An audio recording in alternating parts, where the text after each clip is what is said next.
Boa tarde a todos, boa tarde, boa noite, bom dia, em função da hora que nos assistem e nos veem. Estamos no Resposta é Nossa, um podcast da Nossa Seguros. Esperamos que seja o primeiro de muitos podcasts, cujo objetivo é trabalhar questões relacionadas com trabalho, seguros, riscos, doenças profissionais. Vamos revisitar vários temas relacionados com o assunto e o nosso objetivo é o número 2 do 76º artigo da nossa Lei Constitucional, que consagra o trabalho seguro de remuneração justa como um direito do trabalhador. Esperamos mais uma vez que esse seja o primeiro de muitos podcasts que venham a seguir e que abordem e contribuam para um ambiente de trabalho mais seguro, maior informação para os nossos trabalhadores, os seus direitos relacionados com a questão da saúde, segurança e higiene de trabalho, a necessidade de terem um seguro de acidentes de trabalho e doenças profissionais, uma vez que todos os trabalhadores lidam com riscos no seu dia a dia. Então é de considerar esta iniciativa da Nossa Seguros e nós vamos abordar este assunto nas próximas 2 horas. Eu tenho como convidados nesta primeira edição aqui 3 personalidades relacionadas com o assunto na área e com a Nossa Seguros. Eu sou o Rui Capo, sou médico do trabalho e quero estar com a Nossa Seguros nessa caminhada de abordagem de temas relevantes para a nossa economia, para nossas empresas, para os nossos trabalhadores. Vamos começar na primeira pessoa, Paulo, da Nossa Seguros. Obrigado, Dr. Rui Capo. Boa tarde a todos. Antes de mais, eu começo por felicitar a iniciativa. Eu sou o Paulo Cambale, sou o diretor da Direção de Sinistros da Nossa. Estou aqui para partilhar experiência e também para aprender com os meus colegas do painel. Sendo da área de sinistro da Nossa Seguro, com certeza teremos várias questões a colocar e que também são questões dos nossos, das pessoas que nos assistem. Cláudio? Antes de mais, obrigado, Dr. Rui Capo. Eu sou Cláudio Pinto, estou como diretor técnico da Nossa. Espero poder partilhar aqui um bocado daquilo que tem sido o nosso dia a dia e também capturar aqui um bocado daquilo que é as contribuições dos meus colegas de painel, fazer algum aprendizado. A subscrição de seguros hoje é o desafio de levar as empresas a aderirem a este seguro que, apesar de ser obrigatório, ainda é um problema fazer entender às empresas que devem subscrever esse seguro. Vamos abordar este assunto ao longo do nosso debate. Telmo, velho companheiro. É verdade, mais uma iniciativa em prol da saúde e da segurança dos trabalhadores. Boa tarde, eu sou Telmo dos Santos, especialista em saúde, segurança e ambiente, e hoje vamos falar um bocadinho sobre este tema, parabenizar a Nossa Seguros por essa iniciativa e naturalmente augurar aqui um bom debate, uma boa conversa para benefício de todos os que nos ouvem e os que nos assistem. Ok, e vamos começar por aí. Telmo, nós trabalhamos esta questão dos riscos associados ao trabalho. Se fizermos uma retrospectiva, nós temos hoje diferentes formas de trabalho. Já tivemos trabalhos que envolviam muito o corpo humano, portanto, era um trabalho fisicamente exigente. Continuamos a ter este tipo de trabalho, mas a repetitividade, o trabalho monótono, aquele trabalho que de facto adoecia os trabalhadores, hoje, apesar de ainda termos nas nossas empresas, temos desafios diferentes relacionados com a maneira como as pessoas trabalham. Na sua opinião, é possível estabelecer um paradigma de comparação entre a era do Taylor, por exemplo, e do Henry Ford, em que a máquina ditava o ritmo do trabalho com riscos associados, repetitividade, o trabalho monótono, com a era atual, mais direcionada para os riscos psicossociais resultantes da inteligência artificial, da digitalização do trabalho, do teletrabalho, todas essas questões, é possível estabelecer um paradigma de comparação entre o tipo de trabalho naquela era, no início do século XX, e os dias de hoje. Como é que podemos caracterizar isto? Eu penso que houve uma evolução bastante positiva, ainda bem. Se nós formos os tempos antigos e quando imaginamos grandes obras, como eu sou apaixonado pelas pirâmides do Egito, por exemplo, como é que foi possível construir as próprias cidades, enfim, depois o nascimento da indústria e a mecanização do trabalho, nós conseguimos perceber que houve uma evolução bastante positiva, ainda bem. Ditou esta evolução naturalmente as circunstâncias, ditou o avanço da tecnologia, ditou também o elevado número de acidentes de trabalho e processos que estes acidentes e essas doenças profissionais foram tendo ao longo do tempo. E ditou também a criação e a implementação de instituições, como por exemplo a OIT em 1919, quando nasce para regular e fazer perceber os empresários que o fator humano responsável pela produtividade e pelo sucesso das empresas devia ser melhor cuidado. Eu lembro-me não porque existia naquela altura, como é evidente, mas de estudos feitos que o trabalhador tinha muitas horas de trabalho, quase que não tinha descanso. Chegava a trabalhar de segunda a segunda, não é? Portanto, quando o Henry Ford instituiu o fim de semana como 2 dias de descanso, foi uma revolução naquela altura. E foi bastante contestado. Portanto, houve uma evolução significativa para melhor.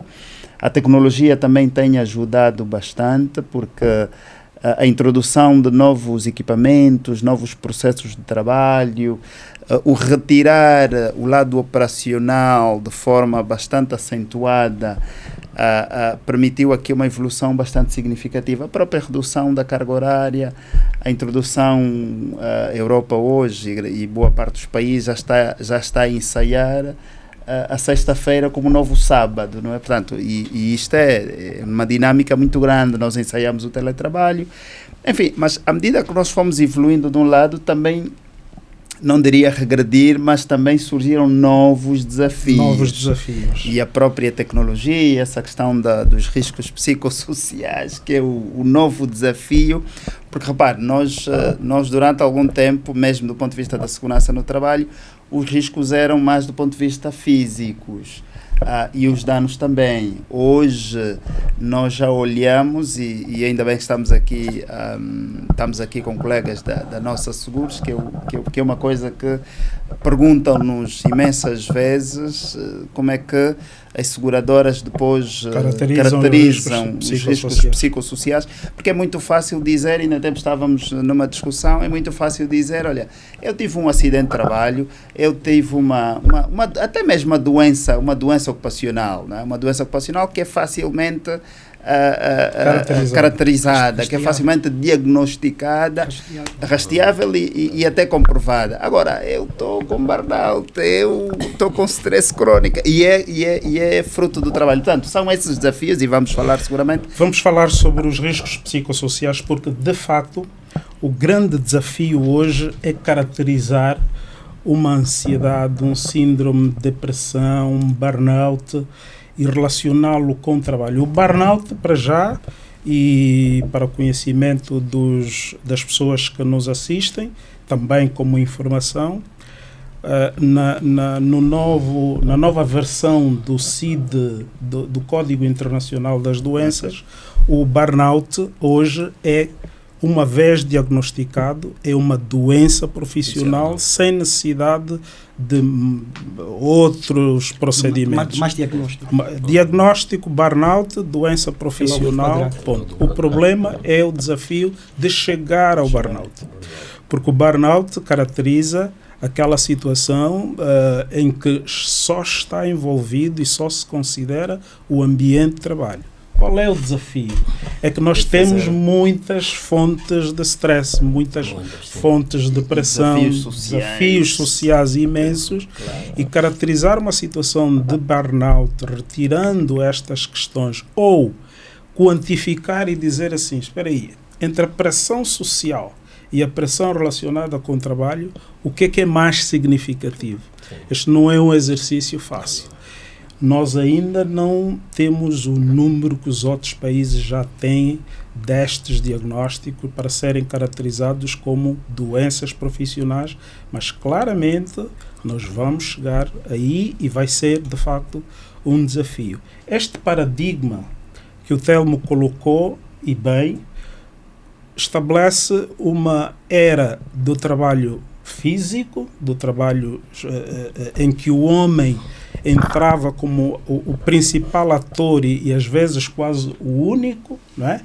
E caracterizou doenças físicas relacionadas com esse trabalho. Hoje temos vários desafios, porque iremos falar sobre a vantagem e a desvantagem da digitalização, da inteligência artificial, dos robôs que substituem a mão humana, que facilitam, mas por outro lado introduzem outro. E nós queremos já agora entrar na questão dos riscos.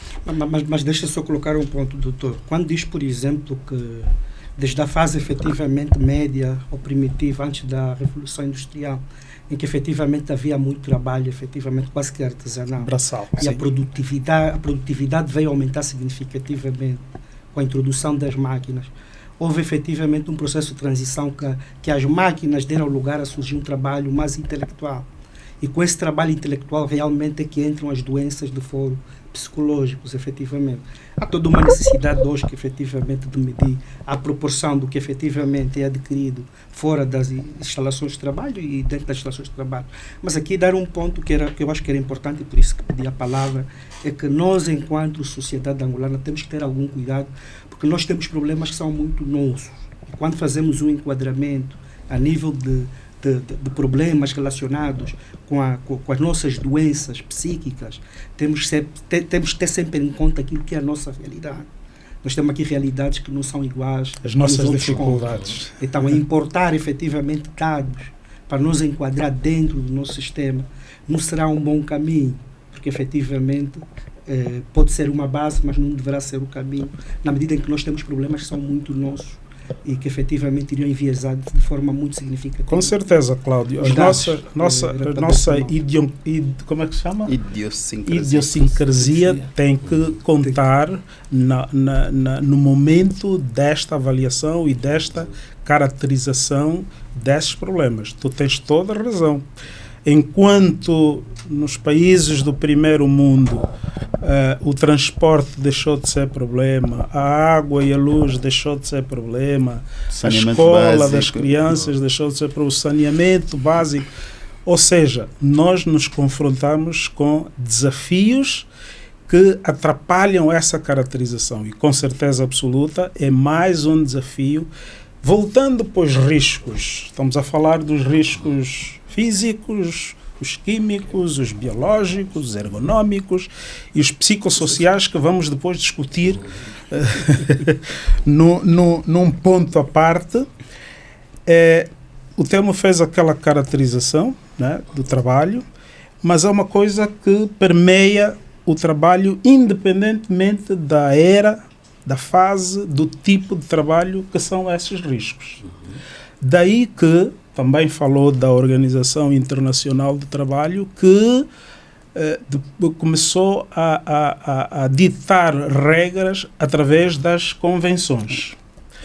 lembrar que destas convenções da OIT é que resultam a legislação de cada país, a legislação do trabalho, a Lei Geral do Trabalho e todas as normativas relacionadas com o trabalho, na verdade, resultam dessas normas, e a maior parte dos países do mundo são subscritores destas normas, e é daí que surgiram algumas regras do trabalho seguro, da carga horária, a diferenciação que deve haver e o tratamento diferenciado que deve haver para as mulheres, o direito à amamentação, a remuneração justa para trabalho igual, independentemente do género, enfim.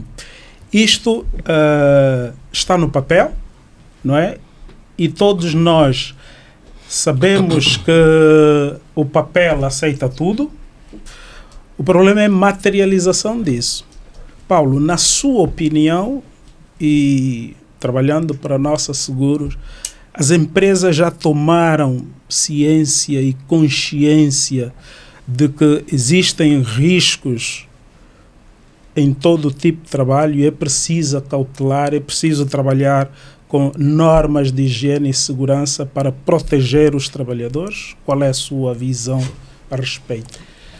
Dr. Ricardo, olhando para dados estatísticos, e não é uma opinião, não é? As informações são públicas, não é? No nosso mercado, nós temos menos de 10% das empresas que têm o seguro de acidente de trabalho e doenças profissionais. Menos de 10%. Sim, isso é uma informação pública, não é?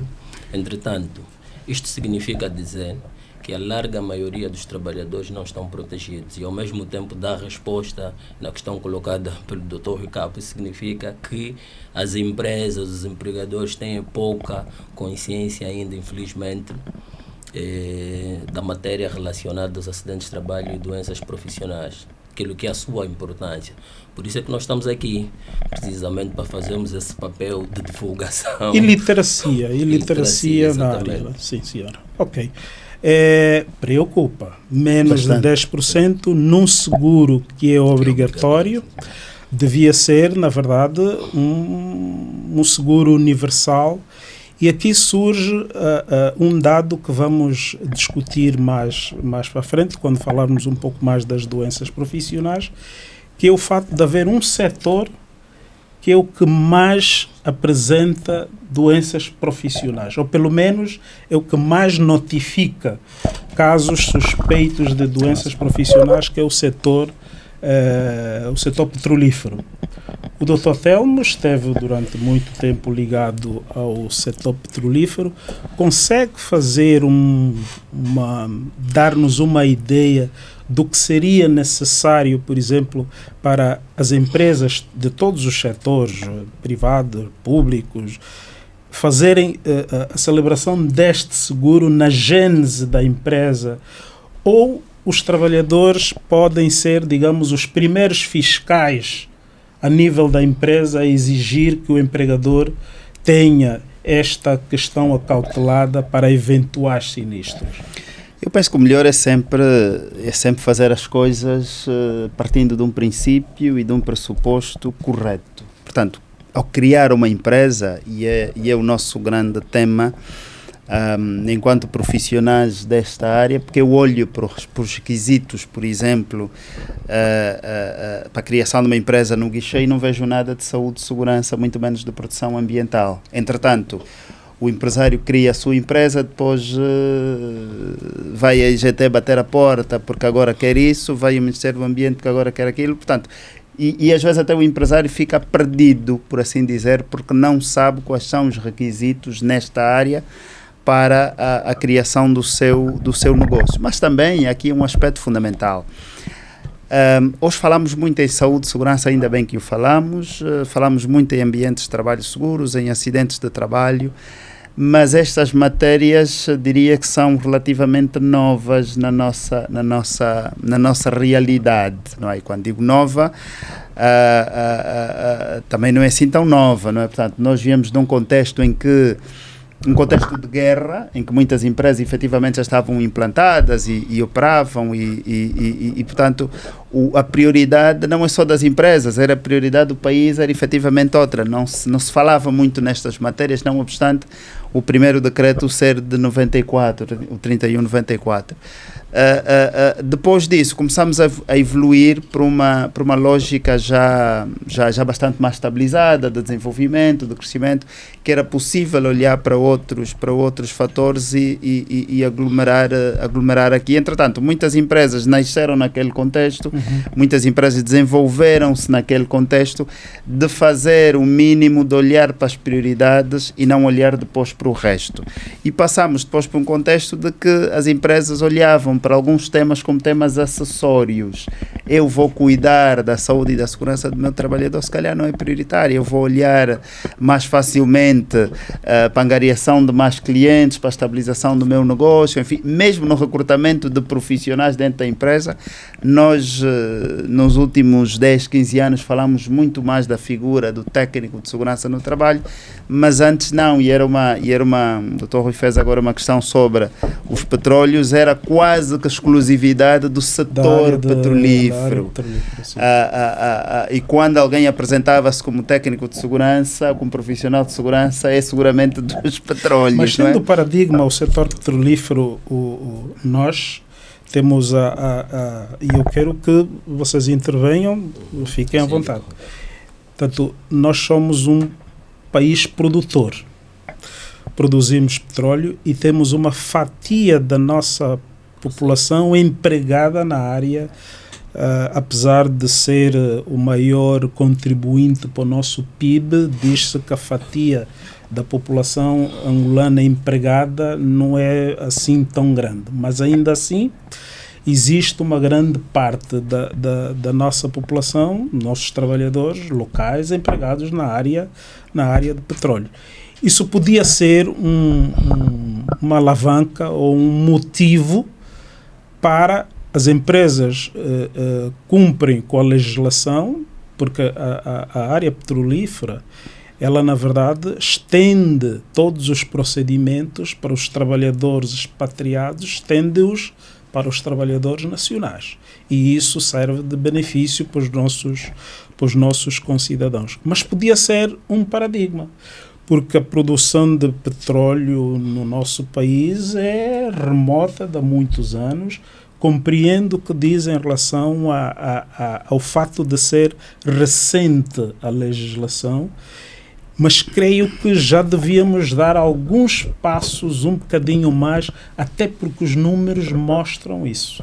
Mas deixa-me só terminar o meu raciocínio, Dr. Rui. Eu não estou muito preocupado com o setor petrolífero, porque o setor petrolífero não dependeu, eu fiz esse enquadramento sobre as nossas prioridades, enfim, a evolução, mas o setor petrolífero não dependeu disso. Por quê? Porque o setor petrolífero é um setor que existe há largos anos.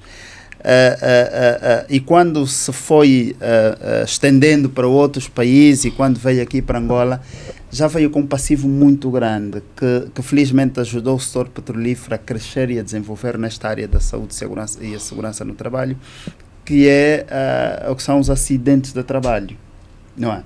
Portanto, quer os acidentes próprios, eu tive largos anos numa empresa petrolífera que nós próprios tivemos vários acidentes.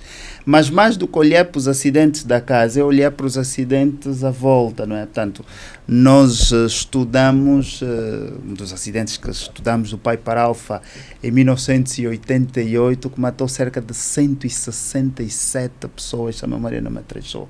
Portanto, olhar para em 1988, portanto, olhar para estes acidentes e perceber que 168 vidas se perderam, que as instalações foram completamente danificadas, os prejuízos ao meio ambiente e depois os custos que isso foi, qualquer um tem que aprender. Portanto, o setor petrolífero aprendeu bastante, até porque é um setor de elevadíssimo risco, estão permanentemente presentes os elementos que davam para uma explosão quase que imediata, e portanto foi evoluindo bastante. E traz também dos seus países de origem e mesmo das exigências internacionais, porque são empresas que estão cotadas em bolsa há muitos anos e têm um conjunto de princípios e de exigências legais, normativas, internacionais que têm que cumprir, e portanto têm feito aí a sua parte. Eu tenho a certeza que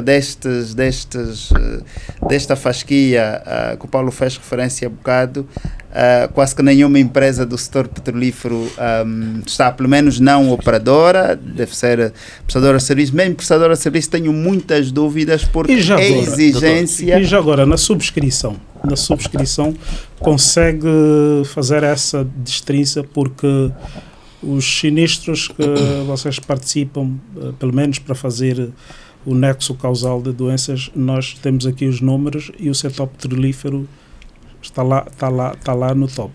Consegues ver... Vamos lá ver as coisas. O setor petrolífero tem uma particularidade. Se o mercado for medido em valores, o setor petrolífero efetivamente sai na frente. Porque efetivamente beneficia de prerrogativa que os outros setores não têm, desde as condições dos próprios trabalhadores. Mas se ele for medido em termos de quantidade, se for ver, por exemplo, a nível de quantidade, eles têm muita qualidade. O setor petrolífero é o setor que, diante daquilo que são as boas práticas e as normas, eles nunca deverão ser postos na mesa juntamente com outros setores, porque já andaram muito. O que eu penso que nós devíamos fazer com o setor petrolífero é cada vez mais incentivar o setor petrolífero a fazer o trabalho social de que os seus parceiros também cumpram com medidas semelhantes a que eles aplicam à sua instituição. Acho que desta forma se ganharia muito e far-se-ia um trabalho muito forte a nível de literacia. É claro que já fazem mais do que faziam antes. Os prestadores de serviços já fazem alguma exigência a nível de prestadores, também sei dessa parte, mas se efetivamente fizerem com mais intensidade a nível de todos os prestadores, era uma forma da literacia chegar a mais pontos. Era para dar essa nota. Se efetivamente nós medirmos o setor por números, se efetivamente sai em vantagem, mesmo a nível do mercado, se nós medirmos quantidade, por exemplo, quer de capitais, quer de prémios, o setor petrolífero sai lá na frente, mas se nós medirmos em termos de quantidade de empresas, ele efetivamente nós não temos muitas empresas, vão ficar diminuindo. Vamos usar que foram apresentados, por exemplo, são números quantitativos. É claro que se falamos de prémio, eles representam uma fatia muito grande, efetivamente. Vamos usar o que acabou de dizer e transportá-lo para um outro setor que também, a nível da empregabilidade, é um setor bastante relevante no nosso país, que é o setor da construção.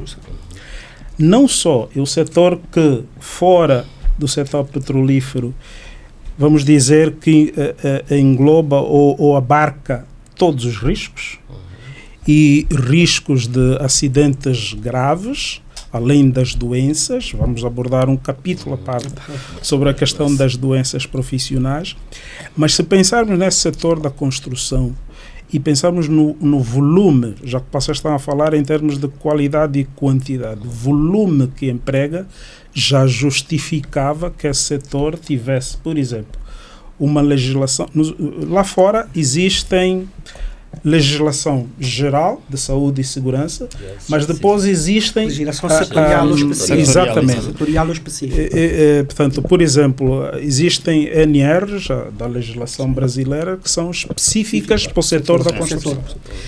Acha, Cambale, que se justificaria já, por exemplo, uma exigência, porque é o que mais apresenta sinistros. Mas aqui o setor petrolífero tem exatamente implementado isso. Aqui que é de introdutório.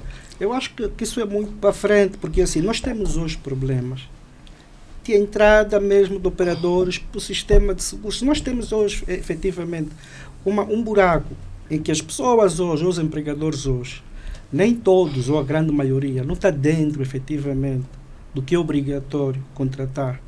Falar efetivamente de especificidade se configura um tema relativamente distante, porque efetivamente há um trabalho a ser realizado antes, que é o trabalho de consciencialização de divulgação, por isso é que estamos a fazer aqui um bocado dessa conversa, para convidar esses operadores, até para pôr um bocado a situação do que são as proporções de perdas que efetivamente ficam acauteladas dentro de um produto de acidentes de trabalho, que tem uma vertente muito solidária. É o produto mais solidário que há, e ele tenta capturar efetivamente todas as dimensões daquilo que eventualmente poderia ser a responsabilidade do empregador. Temos um seguro com essa dimensão, e hoje efetivamente ainda eles não se conseguem perceber dessa maneira. Então tem um trabalho a ser feito ou depois desse trabalho ser feito, que estaríamos em condições em evoluir para outras camadas. Mas o setor não, conversas, Cláudio, mas o setor não para. O setor evolui e existe. Nós temos o setor da construção consolidado com empresas nacionais e empresas internacionais no mercado. E mais do que isso, os acidentes no setor continuam a acontecer. As pessoas continuam a morrer de acidentes de trabalho. Então, temos que pensar no seguinte: será a fiscalização dessas empresas, porque no setor da construção nós temos empresas de várias origens, chinesas, portuguesas, indianas, não sei, não trabalho no setor da construção, mas percebo que existem é uma concorrência muito, até porque o país está em construção ou em reconstrução e abarca a grande parte da mão de obra, acaba por ser nacional ainda. O que se percebe é que das duas, ou a legislação não engloba especificamente os setores que mais produzem sinistros, ou a fiscalização é débil, é fraca nestes setores.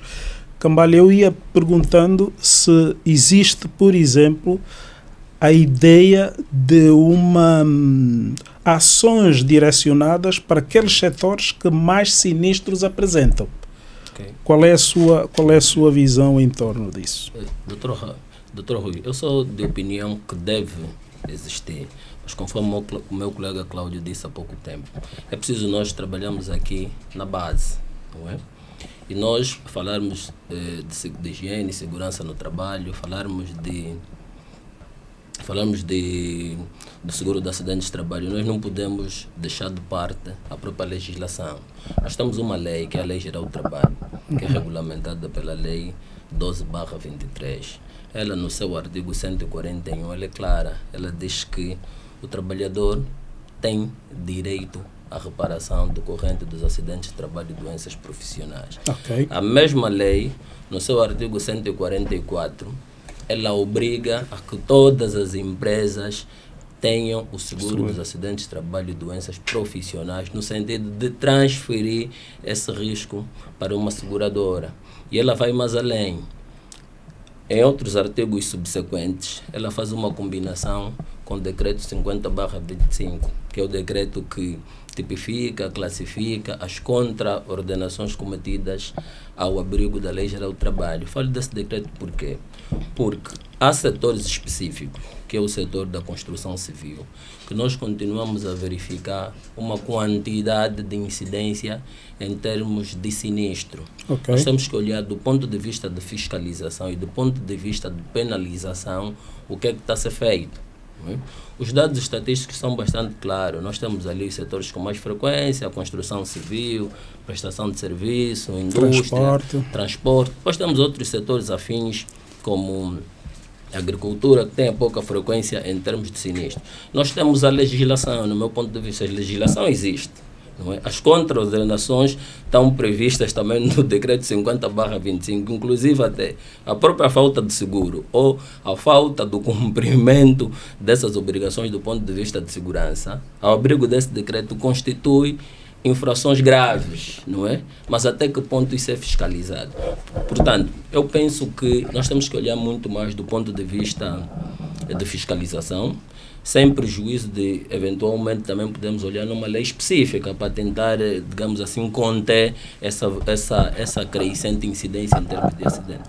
Eu sou muito apologista dessa filosofia, porque, a meu ver, não apenas como ex-trabalhador, a filosofia de que é preciso olhar de forma sectorial.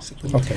Porque quando nós olhamos para os dados dos acidentes de trabalho, das doenças profissionais, estes dados nós temos que fazer uma leitura sobre eles e nós temos que implementar um conjunto de medidas para acudir. Onde é que tem a maior incidência de acidentes? Perfeito. Portanto, é o setor da construção hoje no nosso país. Por que o setor petrolífero organizou-se? Porque há muitos anos era o setor que mais acidentes tinha. Aconteceu com o setor mineiro também.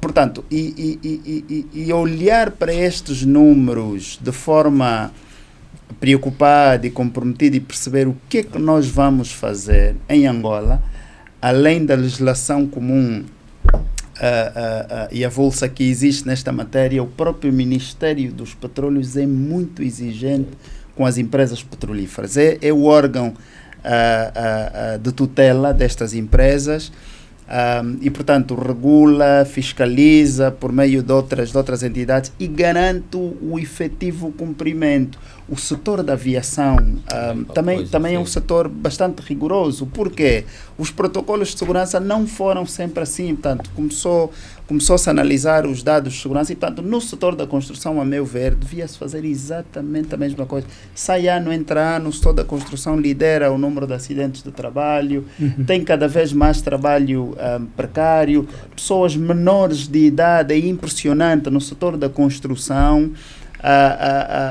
Obras clandestinas, empresas clandestinas sem um falta de mínimo. seguro bastante Falta de seguro, imagino nas que empresas de construção. Imagino que tenha, o setor da agricultura tem poucos acidentes, mas também vai crescendo.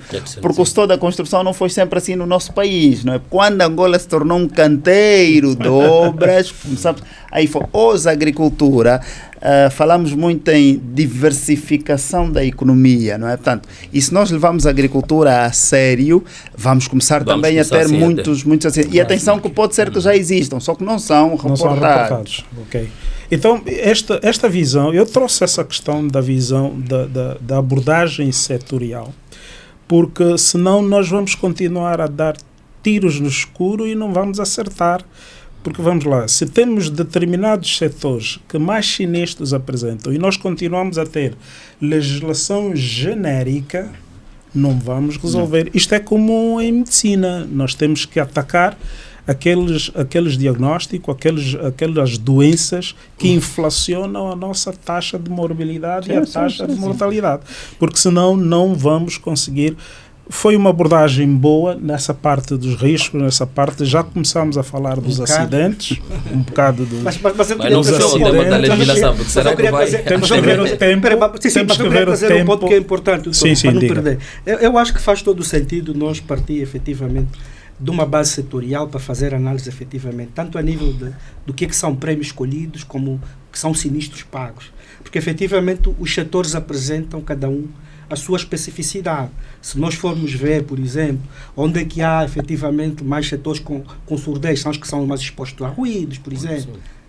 Setores das minas, por exemplo. Então, essas caracterizações nos permitem ter regras tanto de subscrição como de regularização muito mais próximas e muito mais realistas em função do próprio setor. Okay. O que eu quero colocar e deixar claro aqui é que isso tudo faz sentido, mas desde o momento em que nós estamos, em que nós levamos, pelo menos a nível de seguros, o setor de construção, grande parte do setor de construção está fora do mercado de seguros, certamente. Porque efetivamente há muita empresa de construção, mas quando vai-se ver a quantidade de empresas, por número, quantidade de seguros feitos, eles não são relevantes em termos de quantidade. Eles refletem muito do lado sinistro, porque efetivamente os sinistros são graves e aparecem sempre no topo. Mas eles são máquinas de produção de sinistro, mas efetivamente a contraparte da moeda, que é a colocação de várias empresas, também devia estar lá e não está. Claro. E é um bocado desse ponto. Nós temos uma legislação, por exemplo, de seguros que regula os próprios acidentes de trabalho, que é de 2005. Temos uma legislação que regula o preço, que é de 2002. Se nós efetivamente temos regulações com mais de 20 anos a vigorar, como é que nós já vamos estar a pensar, evoluir, para fazer análises setoriais e condições setoriais, se efetivamente nós temos essas condições? Então, o que eu ponho aqui é que há um trabalho muito forte a ser feito em termos de situações de base, para nós corrigirmos e melhorarmos o tiro, que efetivamente só se consegue por meio de muita fiscalização, muita literacia, tanto a nível da entidade patronal como a nível dos trabalhadores, para eles terem agente das suas próprias carreiras, das suas próprias vidas, e também alguma penalização em caso de incumprimento daquilo que é obrigatório. Eu acho que isso é o que falta. É a parte mais Tá certo.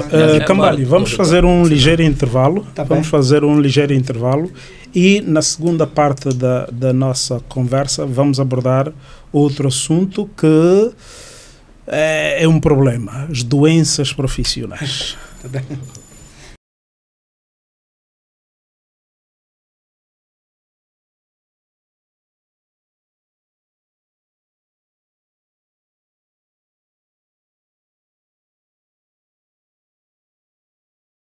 Boa tarde, boa noite, bom dia mais uma vez a todos que nos veem e ouvem. Estamos no Resposta é Nossa, um podcast da Nossa Seguros, que esperamos seja o primeiro de muitos, que vem trazer abordagens relevantes a nível da saúde, a nível da segurança dos nossos trabalhadores. Estamos a discutir questões relacionadas conosco e penso que todos os trabalhadores se revêem nessa discussão, até porque o que nos é comum a todos nós é o fato de sermos trabalhadores ao serviço de um empregador, trabalhando em áreas com riscos de acidentes e de doenças profissionais. Na primeira parte da nossa discussão, falamos bastante sobre o trabalho, visitamos as normas e as convenções da OIT, falamos um pouco das questões relacionadas com os riscos físicos e psicossociais, vamos abordá-los agora nessa segunda parte quando falarmos das doenças profissionais, e falamos bastante sobre acidentes de trabalho, setor petrolífero e setor construção. Meus caros, existe uma discussão que hoje, apesar de ser já abordada nas empresas, mas ainda me parece ser um problema que precisa de maior afloramento público e discussão nas empresas, que são as doenças profissionais. Nós, quando visitamos as páginas do Ministério do Trabalho, da Inspeção Geral do Trabalho, quando conversamos com os nossos amigos da Inspeção Geral do Trabalho, fornecem-nos dados sobre acidentes de trabalho no setor de serviços, transportes, construção, setor petrolífero. E quando perguntamos sobre as doenças profissionais, ninguém nos dá números. As seguradoras possuem alguns números, não é? Porque têm que regularizar sinistros reportados, e a nossa está aqui, tem uma experiência vasta a nível das doenças profissionais.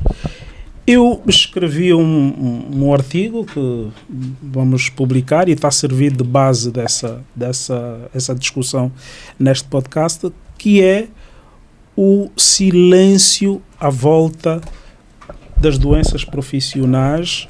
Justificado, esse meu termo silêncio justifica-se pelo fato de não termos esses dados. A nossa Seguros, a área de sinistro, tem recebido várias notificações. Na sua opinião, acidentes de trabalho e doenças profissionais correm na mesma magnitude?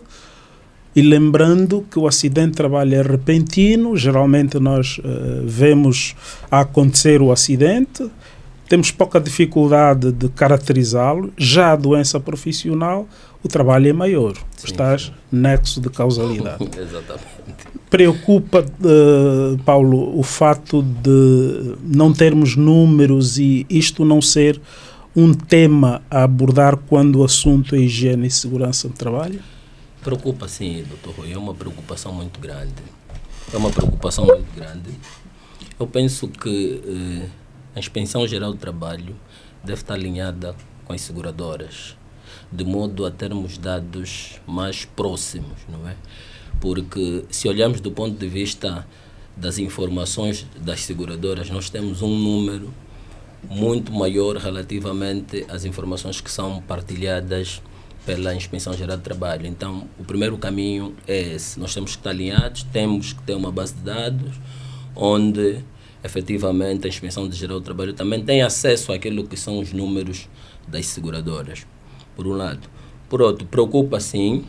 Eu me recordo que uma vez estava num workshop relacionado mesmo a matérias do seguro de acidentes de trabalho e doenças profissionais. Me foi colocada uma questão: mas será que o decreto é só dos acidentes de trabalho? Porque fala-se pouco das doenças profissionais. É o que muita gente pergunta, é verdade. Então, isso significa dizer que nós temos que partir por uma base, que é a tal literacia.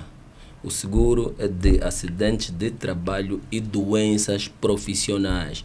E nós, os operadores, no âmbito daquilo que é o nosso dever de informar, nós temos que também ajudar os próprios tomadores de seguro, Claro. do ponto de vista de divulgação e até de participação das doenças profissionais. Infelizmente, os segurados, tomadores de seguro, quase que não participam das doenças profissionais. Mas nós, temos feito esse caminho de passar a informação sobre a necessidade urgente de participar em todas aquelas situações que sejam de suspeitas de doenças profissionais, principalmente num contexto que hoje temos variadíssimas doenças que infelizmente não estão tipificadas no decreto, não é? Mas nós, enquanto seguradora, temos aqui a sensibilidade e o conhecimento das doenças profissionais típicas e também daquelas que são atípicas. Então, temos incentivado os nossos clientes, sempre que há suspeita de doenças profissionais,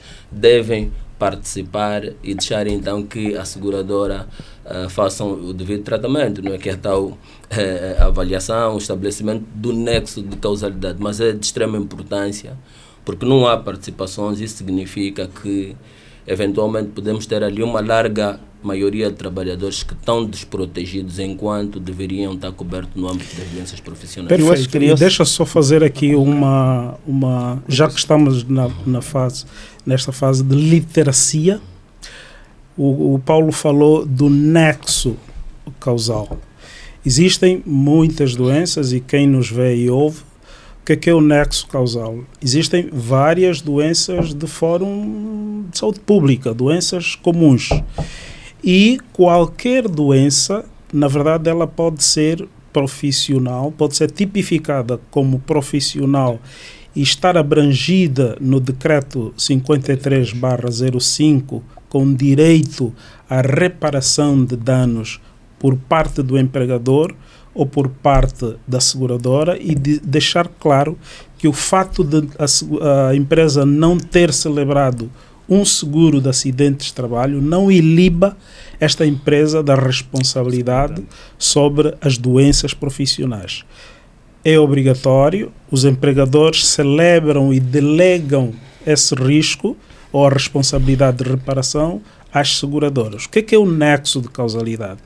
É uma peritagem que é feita no sentido de ver a origem daquela doença, a causa daquela doença, ou seja, ver a causa e efeito. Portanto, imaginemos um indivíduo que tem uma surdez, ele está a ficar surdo, está a perder a audição. Esta perda da audição ela pode ser por vários motivos. Sim. Pode ser pela idade, pode ser por outras patologias, mas também pode ser por exposição ao ruído no local de trabalho. Uma hérnia discal ou, vamos generalizar, uma lombalgia.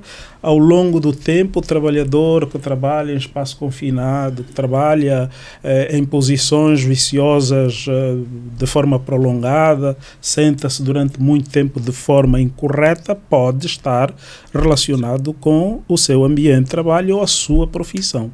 Então, essas empresas que têm subscrito o seguro devem participar a seguradora, e a seguradora faz a avaliação se caracteriza ou não aquela patologia como sendo uma patologia do fórum ocupacional.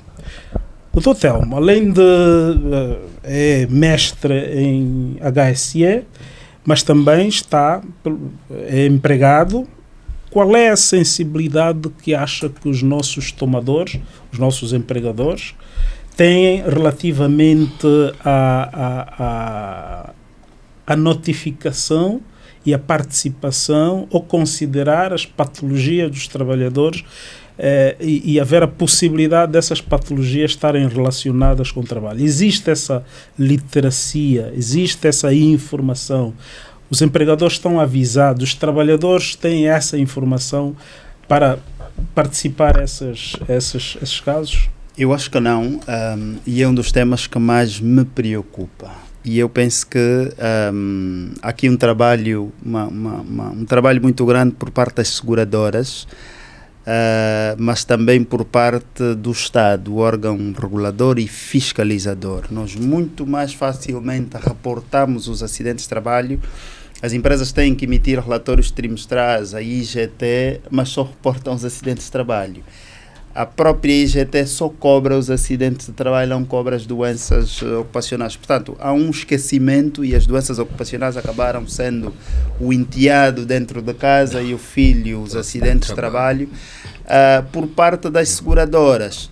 A meu ver, eu acho que com a introdução, a coabitação entre o seguro de acidentes de trabalho e doenças profissionais e o seguro de saúde, que acaba por ser um benefício, faz-se aqui uma confusão muito grande. É verdade. Porque muitas vezes o colaborador até reporta determinados sintomas de uma doença que podia ser tipificada como doença ocupacional, mas depois, como do outro lado tem um cartão de seguro e ela associa doença, é o cartão de seguro, eu vou ao médico, é o cartão do seguro. Se ele sofrer um acidente, mais facilmente ele consegue reportar e a empresa tomar os cuidados necessários. Agora, quando é uma doença, ele mais facilmente recorre ao seguro de saúde. Portanto, é este trabalho que eu acho que as seguradoras devem fazer junto do tomador de seguro e, consequentemente, o tomador de seguro junto dos seus empregados. Perfeito. E muitas vezes, estas áreas dentro dos tomadores de seguros, portanto, dentro das empresas, não são geridas por profissionais conhecedores e competentes na matéria, não são geridas por profissionais de segurança. Muitas vezes é os recursos humanos que gerem, ou a área social, enfim, várias outras áreas que também não têm este conhecimento, não têm essa informação, não dominam e facilmente associam ao seguro de saúde e induzem o colaborador ao erro. Por isso é que acabou ficando no esquecimento. Portanto, o Estado tem que fazer aqui a sua parte, mas eu acho que as seguradoras também deviam aumentar a literacia, e aumentando a literacia porque, mesmo para terminar, Dr. Rui, porque se eu usar o meu seguro de saúde para acudir a um determinado tema relacionado ao trabalho, uma doença ocupacional, eu estou a esgotar o plafond. Portanto, eu sou o maior prejudicado. Quando o colaborador age dessa forma, quer dizer que não está informado, porque ele é o maior prejudicado ou beneficiário. Ele seria o primeiro a fazer contrário, mas ele não tem essa informação e muitas vezes... E as seguradoras... Acho que é fundamental deixar passar esse ponto. Já vamos aqui temos que redirecionar o tio, Cláudio. Acho que é importante aqui duas notas. Vamos falar sobre isso, calma. A responsabilidade das seguradoras, que na verdade o seguro é uma relação, vocês estabelecem uma relação comercial, mas também uma relação de prevenção e de proteção. Sim. Então, esta menção sobre a seguradora fazer, digamos, uma literacia na altura da subscrição para diferenciar o que é ao abrigo do seguro-saúde, porque muitas empresas têm os dois seguros, e o que é ao abrigo do seguro de acidentes de trabalho é fundamental. Só para vos situar, eu faço peritagens e de 2021 a 2025, no mesmo tempo que estão as estatísticas dos acidentes de trabalho neste artigo, nós fizemos 140 peritagens de doenças, casos suspeitas de doenças profissionais, e 61 foram tipificadas como doenças profissionais de facto. Então, a nível do seguro, existe essa sensibilidade, até porque consumindo o seguro-saúde, esgota o plafond, e o seguro de acidentes de trabalho, teoricamente, termina quando o problema ou da doença ou do acidente se esgota, a nível do seguro existe esse... É confortável fazer esta literacia para os tomadores e para os trabalhadores da importância do uso do seguro de acidentes de trabalho. Obrigado, doutor. Vou começar por corrigir primeiro o tiro. Vou colocar algumas situações aqui. Primeiro ponto, eu acho que efetivamente, a nível, por exemplo, de reporte da informação, a informação é reportada, só que ela é mal contabilizada. Por quê? Porque as seguradoras, quando participam dos seus acidentes, elas não fazem uma separação daquilo que são as doenças associadas ao cadastro geral que é participado. Pode aqui haver algum alinhamento entre a informação que é partilhada, de forma que sejam registrados dessa maneira. Porque eu acredito que dos 131 casos, 140 casos que o doutor observou, uma percentagem claramente deve ser a pedido de seguradoras, e essa percentagem certamente foi participada. Sim, sim. Foi mal, pode não ter sido registrada a nível dos dados nacionais, ou seja, pode ter sido registrada também como acidente. Mas que ela é participada, ela é. Os 140 casos... Deixa eu terminar. A nível, por exemplo, daquilo que é a participação dos acidentes, a nível do órgão responsável por contabilização, que é o IGT, o órgão da expensão, essa informação é partilhada. Agora, eu acho que se não há nenhum registro de doença, eu acho que da forma como ela é descrita, é que ela se calhar é encaixada como acidente. Até porque se nós olharmos a legislação de acidentes de trabalho, a legislação de acidentes de trabalho, por exemplo, em muitas regiões, ela é somente de acidentes de trabalho. Não contempla a outra face que nós aqui contemplamos. E acho que essa gênese também é que vai reforçar esse tipo de registro. Deixa eu terminar o tiro. Esse é o primeiro ponto. O segundo ponto tem a ver, por exemplo, com a situação em que há um acidente de trabalho que efetivamente é participado pela facilidade do tratamento comum através do seguro de saúde. Usar o cartão tem a facilidade, é uma doença e vai. Hoje, efetivamente, há dois trabalhos muito importantes. Há um trabalho a nível das seguradoras, que é logo a entrada, a sensibilização do que é uma coisa e o que é outra, e a conveniência de meter a convivência desses dois seguros numa mesma casa, de forma que seja fácil tramitar de um processo para o outro. Okay. Mas há também um outro trabalho, que é o trabalho na outra ponta. Quando efetivamente há um sinistro, ele pode, de alguma forma, começar com uma assistência de doença natural. Mas, efetivamente, o corpo clínico, ele faz análise da situação, e quando detecta que é um acidente de trabalho, obrigatoriamente tem que fazer a migração. Okay. Mas muitos médicos também não estão preparados. Não, deixa eu dizer. Os seguros de saúde quase sempre são suportados por equipas de assistência aos segurados. E eles efetivamente têm metas de custo. Tem essa situação de ter limites, mas além dos limites também eles têm metas de efetivamente fazer um custo que seja dentro das garantias do contrato que eles efetivamente estão a suportar. E nesses casos de acidente ou doenças profissionais, faz todo o sentido ele migrar para um seguro de acidentes de trabalho, na medida em que o acidente de trabalho, é aquilo que estava a dizer no início, é um seguro muito solidário e ele garante responsabilidades que vão ou até a cura clínica, ou até a incapacidade, ou até a morte. Ele vai até essa extensão. E quando vai à morte, ele ataca até as pensões para garantir a sobrevivência do patrimônio desse segurado. Cláudio, vamos... Segura um pouco. Segura um pouco. Depois vais continuar. Paulo, vamos direcionar um pouco essa discussão, porque nós podíamos, vamos combinar, vamos fazer um podcast onde só vamos falar das doenças profissionais, porque ainda temos as doenças mentais que começam a surgir, e se temos dificuldade de caracterizar uma hérnia discal, uma surdez, e nós não temos registro, portanto, vamos ter muito mais dificuldade quando tivermos que caracterizar síndromes de depressão, burnout, e vai ser muito mais difícil. A pergunta que eu fiz ao Cláudio é se existe uma estratégia pensada a nível de seguros, por exemplo, para direcionar os sinistrados e fazer uma distinção entre aquilo que é para ser usado no seguro-saúde e no seguro de acidentes de trabalho e doenças profissionais que, contrariamente ao que acontece noutros locais, é o mesmo... Não, são separados. Não, noutros locais são separados, mas aqui estão juntos. A estratégia de seguros para fazer essa literacia junto dos sinistrados. Dr. Rui, a estratégia que a nossa usa tem vários vetores, digamos assim. A primeira é a comunicação. Por isso é que a nossa entendeu fazer esse caminho do podcast, no sentido de nós sermos os mais esclarecedores possíveis.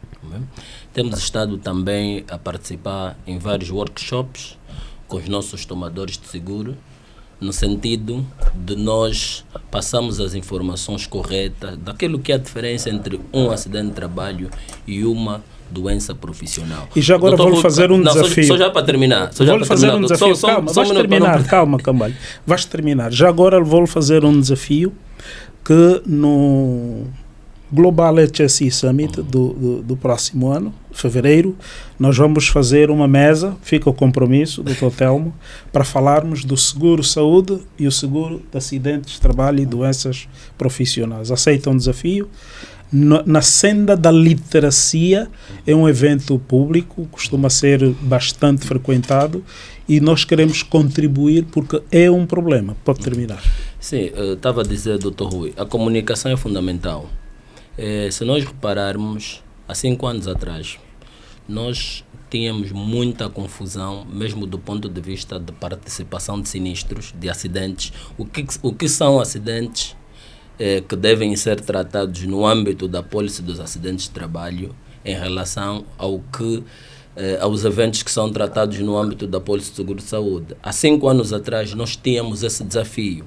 Fizemos um passo, demos um caminho e penso que também é esse caminho que nós hoje estamos a traçar no sentido de sermos mais esclarecedor possível também junto dos nossos prestadores clínicos, no sentido de ganharem mesmo até capacidade técnica de instrução a partir do momento em que o sinistrado está numa unidade ou numa rede pública, numa rede privada, perdão.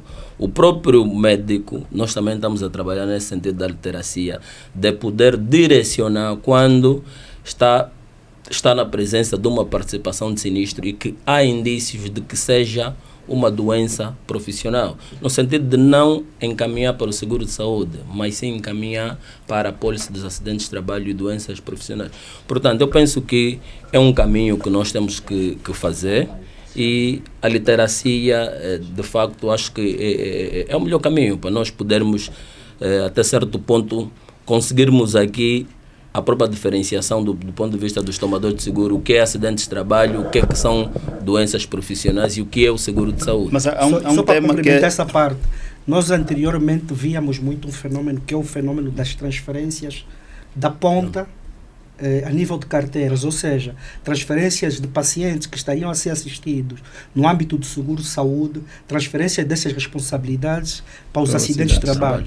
Hoje nós vemos isso cada vez menos. Significa que as nossas ações na ponta contrária, que é na ponta de entrada, têm surtido efeito, porque anteriormente nós víamos mais essas transferências que é na ponta já do sinistro. Hoje essa tendência tem diminuído, pelo menos a nível da nossa carteira nós temos... Mas há um desafio que potencialmente concorre para esta confusão, não sei, dirão vocês eventualmente, que é, eu para o seguro de saúde tenho um cartão, para os acidentes de trabalho não, eu tenho que pedir autorização e vou diretamente da clínica. Portanto, aquilo que eu sinto muitas vezes é que os trabalhadores por si só é como se facilidade. Exatamente, é como se eu tivesse um cartão multicaixa em mão, eu tenho a certeza que ele tem dinheiro e quando eu for levantar, e depois tem outra possibilidade que é o levantamento sem cartão, não é? Portanto, eu vou olhar para o cartão e vou mais facilmente usar o cartão multicaixa quando for fazer as transações. Portanto, o próprio acesso aos acidentes de trabalho, ao seguro dos acidentes de trabalho numa situação de sinistro e ao seguro de saúde, pode ser que também deve ser repensado e deve ser melhorado por melhores canais. É apenas uma sugestão, é aquilo que eu efetivamente noto. Por outro lado, só para terminar, quer as empresas, do ponto de vista da triagem, do acompanhamento, quer as próprias clínicas junto das seguradoras, porque imagina, eu sento-me no consultório médico e o médico vai me perguntar, então o que é que está a sentir? Eu estou a sentir isso e aquilo, vai fazer estes exames, depois vêm os exames, tem a prescrição médica. Em nenhum momento, em algumas vezes, acontece aquela pergunta ou surge aquela pergunta do médico, desde quando é que está a sentir e qual é a função, o que é que você faz? O que é que você faz? Portanto, não há essa associação às vezes e, portanto, isto acaba por ir linearmente por aquele caminho. Portanto, os profissionais de saúde também aqui uma grande responsabilidade nisso, por isso é que as grandes empresas e hoje a própria lei já incentiva a ter, por exemplo, médicos do trabalho, postos de saúde no trabalho que podem acudir e fazer aqui essa triagem e melhor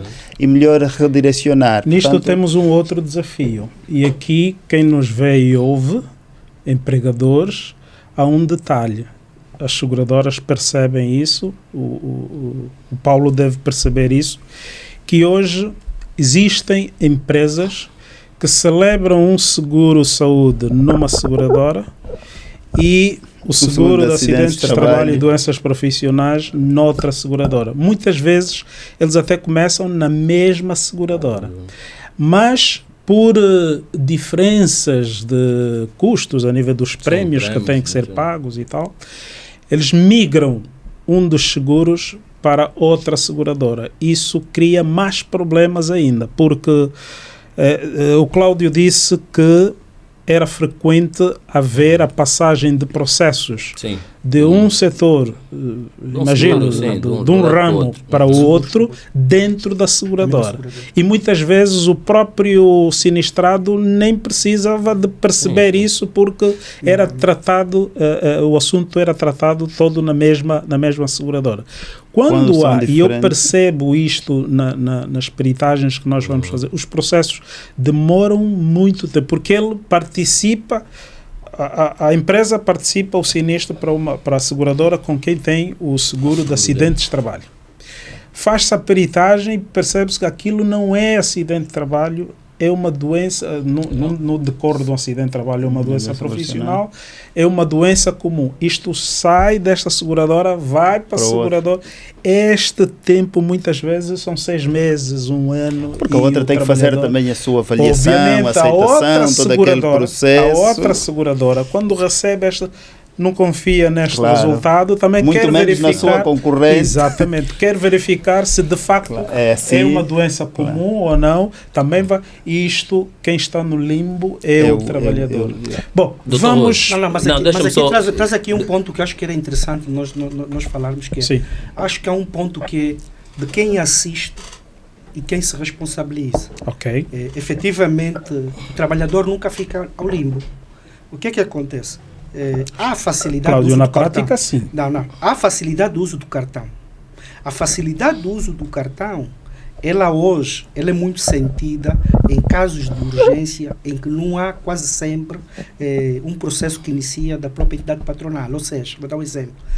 Os acidentes de trabalho é um seguro que se estende ao olhar do empregador, ou seja, deslocações, alimentação, sítio de recolha de remuneração, seja espécie, dinheiro. Estás a falar das coberturas. Qualquer movimentação do trabalhador sobre o olhar do empregador está coberto por um acidente de trabalho. Ok. Nós estamos aqui, por exemplo, a falar nesse podcast, nós estamos cobertos por um acidente de trabalho e doenças profissionais. Qualquer coisa que ocorra aqui onde nós estamos, efetivamente estaríamos garantidos por seguro de acidente Podemos de trabalho. continuar aqui Podemos para continuar com o seguro. continuar.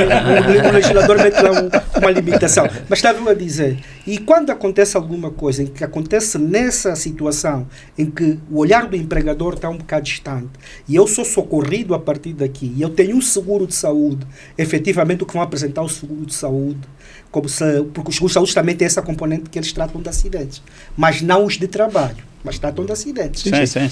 Tratam de acidentes. Então, o seguro de saúde acaba por ser o elemento de entrada, mas facilmente a alteração disto, e isso é aceito com alguma passividade. Quando efetivamente evolui em outros caminhos, que não é esse o caso, que é aqueles casos que depois vêm a se dar conta que é uma doença profissional, já um passivo em termos de custo acumulado, que precisa depois de ser reconhecido e assumido por outra parte, efetivamente costuma haver aqui algum... Mas a nível, por exemplo, do setor, há muita discussão em torno disso.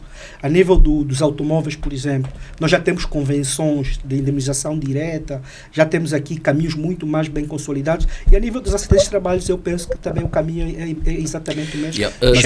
Doutor, deixe-me só acrescentar aqui algo. Eu queria reservar algum tempo para falar de...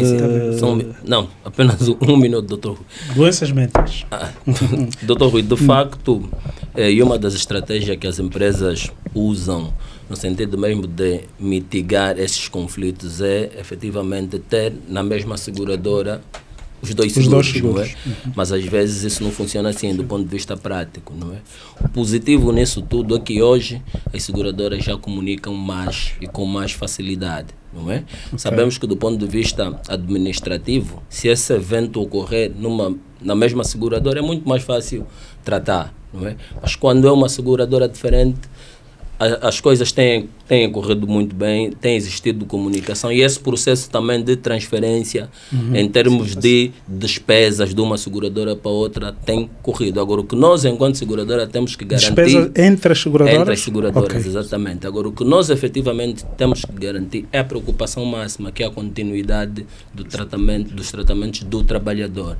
Aí sim é que efetivamente o trabalhador não pode ficar descoberto. Eu conheço casos que foi preciso ir a litígio, conheço casos que a seguradora que depois tomou o contrato não se responsabilizou pelo passivo da outra. Portanto, são situações reais. E aquilo que o doutor também deve ser analisada casuisticamente. Eu sublinhei essa situação por causa disso, porque efetivamente o que vai transparecer sempre são os casos que correm menos bem. A nível do setor está a ser feito muito esforço em relação a isso, já há muita comunicação fluida, já há muitos processos a ser transferidos, mas eventualmente um ou outro processo acaba sempre por manchar. Daí nós temos, por exemplo, feito muito uma conversa a nível do setor, que é cada vez mais agir de forma efetivamente na mesma direção, de formas a não termos ainda esse tipo de marcha. Esse problema das doenças profissionais, do seguro, não se esgota.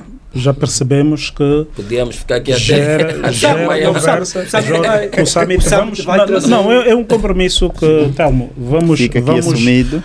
fica assumido, porque de facto nós precisamos de contribuir para a literacia relacionada com o seguro de acidentes de trabalho, e vamos colocar lá o seguro e as doenças profissionais.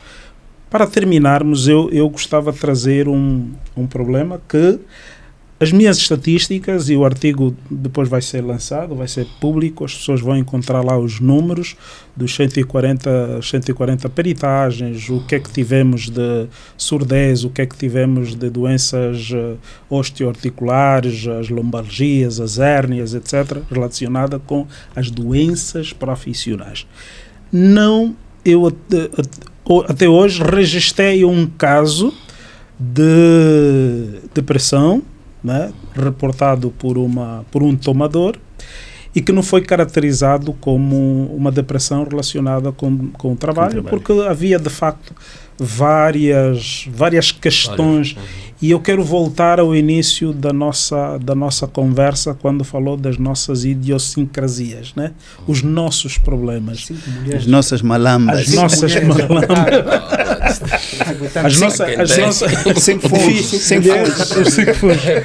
A nossa falta de luz, a falta de saneamento, a pressão que nós temos, a pressão social, a pressão cultural, a pressão das escolas sobre as crianças, etc. Isso cria um conjunto de questões que nós temos que tratá-las, e muitas vezes a nossa capacidade de lidar com isso é ultrapassada. E aí começamos a entrar numa situação de desequilíbrio. o tal coping, que é a gestão do stress, não conseguimos superar essas dificuldades e entramos numa situação em que a nossa saúde mental começa a ser afetada. Obviamente já há muitos psicólogos e psiquiatras que abordam isso. Hoje as empresas abordam bastante o risco psicossocial, as organizações, a maneira como estão, enfim, organizam os seus processos, né? As metas. Para vocês, qual é o motivo principal de nós não termos ainda, a nível da participação das doenças profissionais, um volume, apesar de sentirmos que isso é um problema na sociedade, isso é um problema nas empresas? O Setembro Amarelo, nós andamos aí pelas empresas e de facto percebemos que os trabalhadores já vão tendo problemas mentais, problemas psicológicos decorrentes do trabalho.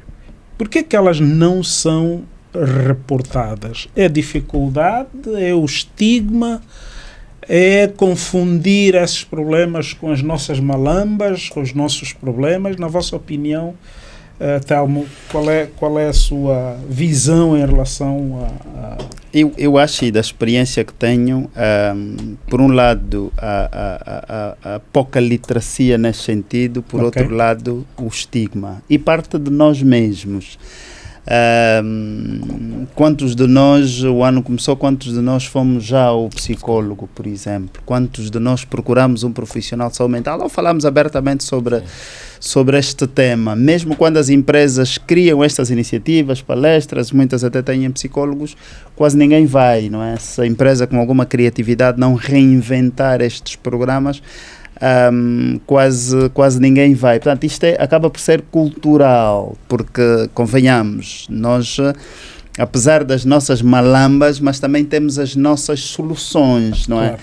E as nossas soluções aqui nunca partiram por um psicólogo. Aliás, tínhamos até psicólogo, os chinelos, as mangueiras da mamá, as porradas e não sei quanto.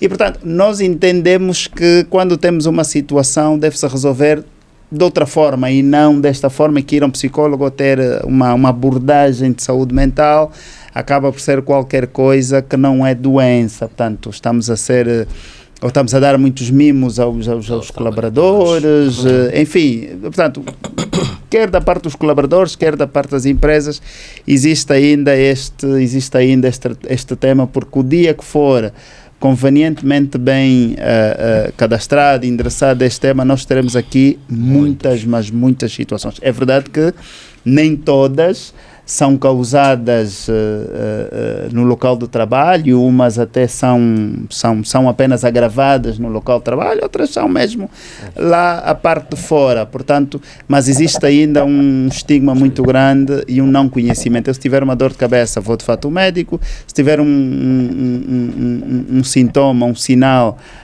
do corpo, do ponto de vista físico, sim, mas do ponto de vista mental, eu atribuo isso a outras coisas, e é algo que nós temos que fazer um estudo profundo, porque cada vez mais, quer do ponto de vista laboral no local de trabalho, quer do ponto de vista social e familiar, há um conjunto de fenómenos que estão a surgir e que estão a despoletar em grande medida esses temas de saúde mental. Muitos têm a ver, de fato, com estas malambas, porque culturalmente aceitou-se um conjunto de hábitos e de padrões que depois acabam nos prejudicando, efetivamente. Por outro lado, a sociedade está aí por um caminho que é um verdadeiro abismo, não é?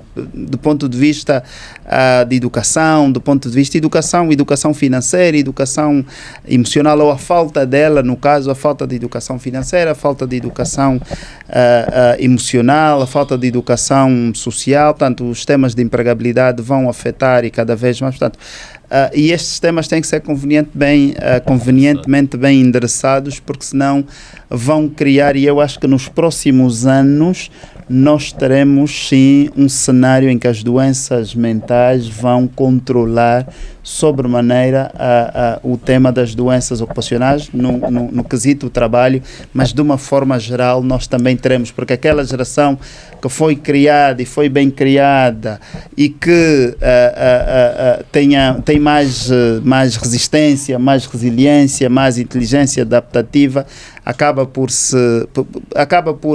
estar a morrer, e vão surgir os jovens com inteligência artificial, mais com o teletrabalho, portanto, mais com a fraca realidade da vida, e vão de fato sofrer com isso. Por isso é que temos que mudar rapidamente este paradigma, porque senão vamos sofrer nos próximos anos. O teletrabalho, hoje sabemos que o teletrabalho não é o que pensávamos no pós-pandemia imediato, né?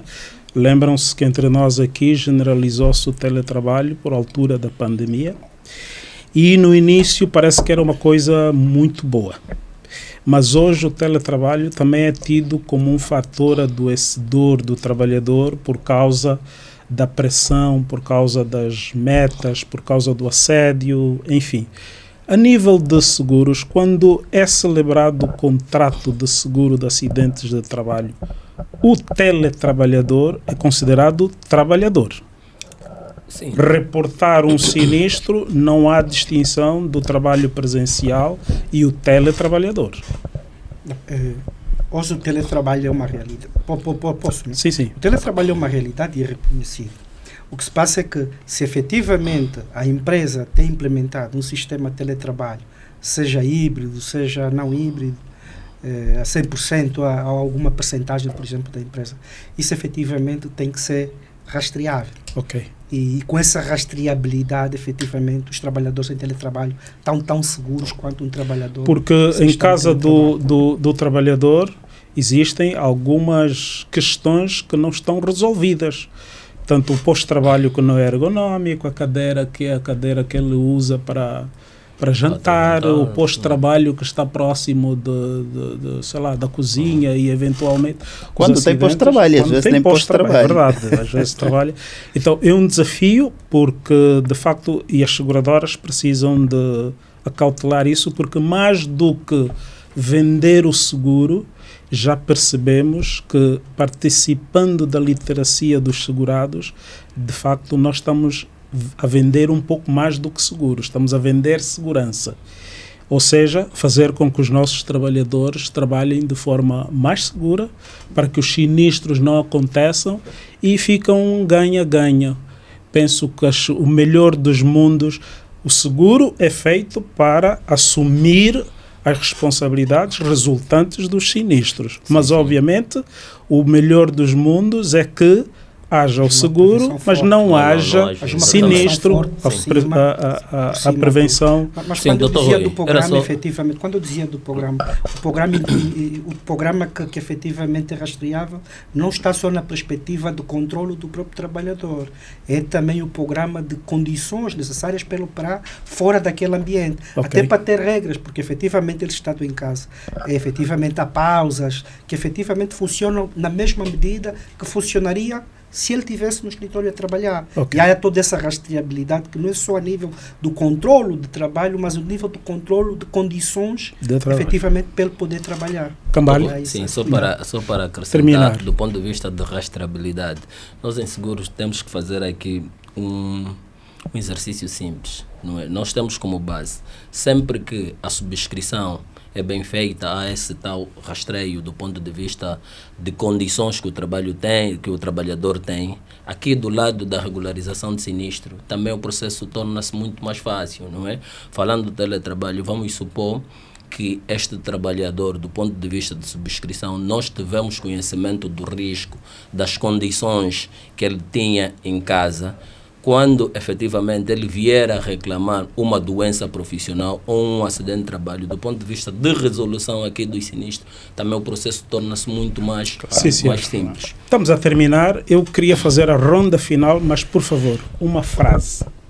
O que é que vocês gostariam, num horizonte temporal de 1 ano e 2 anos, que esta abordagem trouxesse, se daqui a 2 anos quisermos voltar a falar deste assunto, em que patamar é que gostaria de estar? Telmo, assim, numa frase.